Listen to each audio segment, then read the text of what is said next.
पहलगाम इथं झालेल्या दहशतवादी हल्ल्यात महाराष्ट्रातील 6 पर्यटकांचा मृत्यू झाला।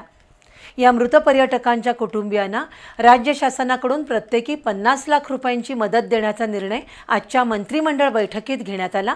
तसंच एका मृताच्या मुलीला शासकीय नोकरीत सामावून घेतलं जाणार आहे।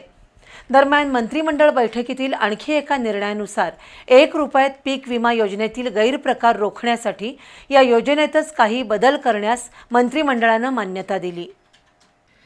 राज्य मंत्रिमंडळाची साप्ताहिक बैठक आज मुख्यमंत्री देवेंद्र फडणवीस यांच्या अध्यक्षतेखाली झाली। त्यामध्ये झालेल्या निर्णयांची माहिती मुख्यमंत्री फडणवीस यांनी पत्रकारांना दिली।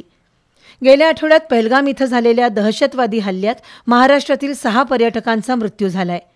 हेमंत जोशी, अतुल मोने, संजय लेले, दिलीप ढेसले, संतोष जगदाळे, कौस्तुभ गणबोटे अशी त्यांची नावं असून त्यांच्या कुटुंबियांना 50 लाख रुपये अर्थसहाय्य देण्यात येईल।